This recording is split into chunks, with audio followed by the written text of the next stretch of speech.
जब 2008 में पाकिस्तान ने ताज होटल के अंदर आतंकी हमला किया था, उस वक्त पाकिस्तान ये देखकर मुस्कुरा रहा था। लेकिन आज पाकिस्तान की हालत वो है जो दुनिया देख रही है। ताज तो एक बार फिर से शान से खड़ा हो गया है, जिसे टाटा ग्रुप ने 1 साल के अंदर ही समुंदर किनारे खड़ा कर दिया था। और अब एक बार फिर टाटा ग्रुप ने पाकिस्तान को उसकी औकात दिखाने का काम किया है। पाकिस्तान के अंदर आज हम ये डिस्कस कर रहे हैं कि हुकूमत कौन बनाएगा और कौन नहीं बनाएगा, और अपोजिशन ये कह रही है कि रिगिंग हो रही है, अवाम इस पे सवाल जवाब कर रही है। तब भारत के अंदर भारतीय मीडिया ये कह रहा है कि टाटा ग्रुप जो है वो पाकिस्तान की सारी इकोनॉमी से बड़ा है। इसका मतलब है वो ये कहना चाहते हैं कि ये जो आइडिया ऑफ इंडिया है, it is successful then the idea of Pakistan. भले ही बड़ी बड़ी बातें करे, लंबी लंबी हाथी, लेकिन जिस बदहाली और आर्थिक तंगी से वो गुजर रहा है, ये दुनिया में किसी से छिपा नहीं है। बार बार भारत से मुकाबला करने की भूल करने वाला और मुगालते में जी रहा पाकिस्तान एक बार फिर दुनिया के सामने मुंह दिखाने के लायक नहीं बचा है। सिर्फ भारतीय टाटा ग्रुप के सामने पाकिस्तान की अर्थव्यवस्था बौनी पड़ गई। और जो पाकिस्तान के साथ उस वक्त जो अलहदगी हुई वो बिल्कुल ठीक थी। वो कहते हैं जी पाकिस्तान की टोटल जीडीपी तो $341 बिलियन है, जबकि इंडिया की एक कंपनी टाटा ग्रुप जो है वो तकरीबन $365 बिलियन का है। ये जो टाटा ग्रुप की मार्केट कैपिटलाइजेशन है, ये कैसे इतनी बड़ी बनी? क्यों पाकिस्तान की कंपनियां इतनी बड़ी नहीं हैं? क्यों पाकिस्तान की मार्केट जो है वो इतनी छोटी है? गूगल से लेके जितनी भी बड़ी बड़ी कंपनीज हैं अराउंड द वर्ल्ड, उन सब ने अपने अपने ऑफिसेज इंडिया में खोले हैं, and they are the billionaire. ठीक है, ये बिलियनियर्स कंपनी है, उन्होंने अपना पूरा सारा वहाँ पे उनकी अब जीडीपी सिर्फ उनकी अपनी की देख लें कि उनकी अपनी ग्रोथ कितनी है। हमारे पास क्या है? वी डोंट इवन हैव कि हम पेपल के ऊपर अभी तक हमारे जो आईटी मिनिस्टर साहब हैं, उमर सैफ आई थिंक, तो वो अभी तक पेपल के मामले पे जो है वो बड़े कन्फ्यूजन के शिकार हैं। उन्होंने अभी तक उस पर कोई क्लियरिटी नहीं दी कि इंडिया अपना इतना सॉफ्टवेयर लोगों को बाहर एक्सपोर्ट कर रहा है, और हमारे पास क्या है, इवन हमारे जो ग्रेजुएट्स हो रहे हैं उनको कुछ पता ही नहीं है किसी चीज़ का। सही बात है। तो बेसिकली इसका इशू ये है कि हुकूमत पहले तो पॉलिटिकल इंस्टेबिलिटी आनी चाहिए। उस वक्त जुडिशरी में रिफॉर्म्स की ज़रूरत है, अदारों में रिफॉर्म्स की ज़रूरत है। उनको बताना चाहिए कि इस चीज़ को कैसे हैंडल किया जा सकता है। इंडिया ने आप देखें कि अपना जो है स्पेस पे उन्होंने जो है अपना उस पर चंद्रयान भेजा, ठीक है, वो अलग डिबेट है कि उसको जो भी, but they are doing something, ठीक है, वो अपनी कंट्री की प्रोस्पेक्ट्स के लिए, अपनी फ्यूचर जनरेशन के लिए, अपने लोगों के लिए कर रहे हैं। They are doing in the field of आपकी जो आईटी डिपार्टमेंट्स आप होंगे, IT is one of the best in the world, उनका है। उनके लोग गूगल में आपको देख लें इंडियंस कहाँ से कहाँ नहीं पहुँच गए।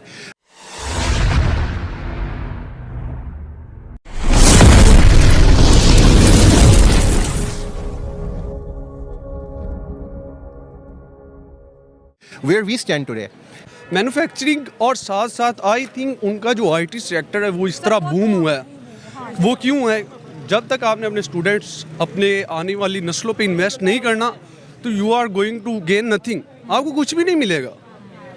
तो ये बात है, एजुकेशन पे इन्वेस्टमेंट होगी तो आगे मुल्क बढ़ेगा। जी जी बिल्कुल। किसान और किसानों को आप बूस्ट नहीं कर रहे, उनकी कोई मदद नहीं कर रहे। दिन ब दिन वो खाद का रेट देखें, वो इतना ऊपर चले गया है, बिजली का रेट। कि आज इंडिया को ये कहना पड़ रहा है, ये तो एक है ना, ये तो एक है, ठीक है। अगर आप इंडिया की 10 बड़ी इकोनॉमी को अंडरस्टैंड करने, 10 बड़ी कंपनीज को अंडरस्टैंड करने की कोशिश करें कि इंडिया इतनी तेज़ी से डेवलपिंग इकोनॉमी कैसे बना, और दुनिया की जो मोस्ट वैल्यूएबल कंपनीज हैं वो इंडिया के अंदर कैसे हैं, जो कि टेक्नोलॉजी सेक्टर में है, फाइनेंस में है, कंज्यूमर गुड में है, और इंडिया की इकोनॉमी को उन्होंने कैसे बूम दिया, ये क्वेश्चन बड़े इंपॉर्टेंट है। अब देखें, ये अब स्टार्टिंग फ्रॉम, ठीक है जी, आप चले जाएं, Reliance industries is just one, Tata एक चीज़ है।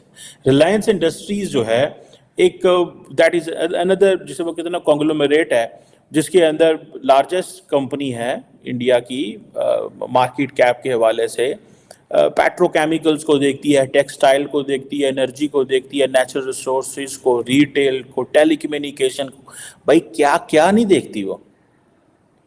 सो रिलायंस जो है as a company Saudi Aramco के साथ मिलकर काम करती है।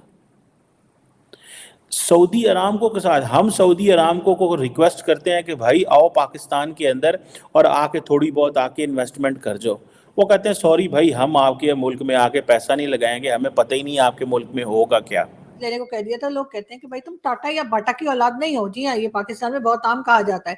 तो बिल्कुल मैं आपको ये बता दूं कि जी टाटा कंपनी जो भारत की है, जी हाँ, उनके उनके पास आप कह लीजिए कि जो उनकी अचीवमेंट है या जो उनकी जो वैल्यू है वो पाकिस्तान की जीडीपी से भी कहीं ज्यादा है। यानी कि कमाल हो गया, यानी कि हद ही हो गई, यानी कि ये क्या बात हुई भाई। लेकिन बहरहाल ऐसा हुआ है और यकीनन पाकिस्तान में जो लोग इकोनॉमी पे काम करते हैं, वैसे तो कोई नहीं करता लेकिन फिर भी सुना है कि कुछ लोग करते हैं, वो यकीनन इस बात की खोज में लगे होंगे कि आखिर टाटा कंपनी के पास वो कौन सा जादू का चिराग या जादू की छड़ी आ गई जिससे उन्होंने इतना कुछ किया।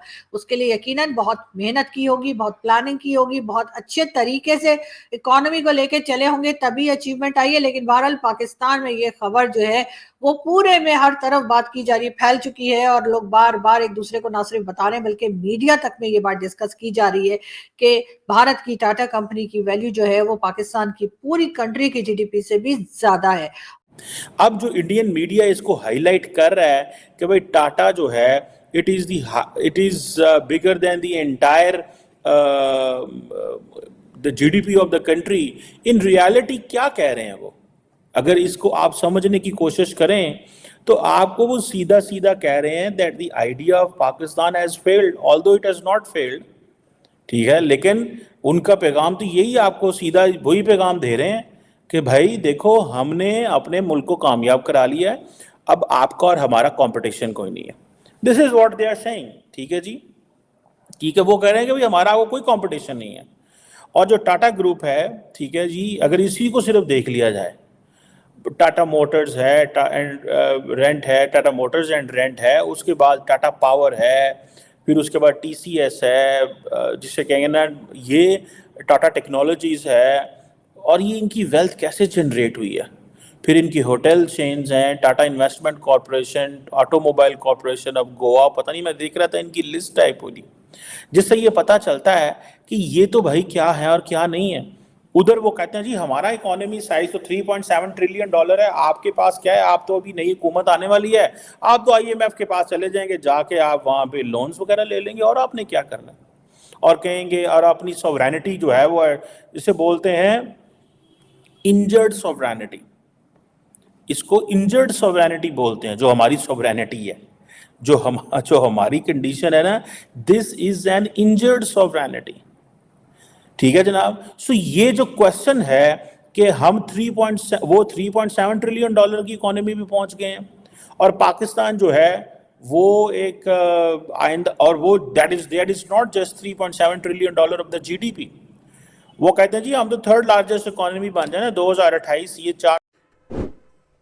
Thank you for watching. Please subscribe, like and share and press the bell icon.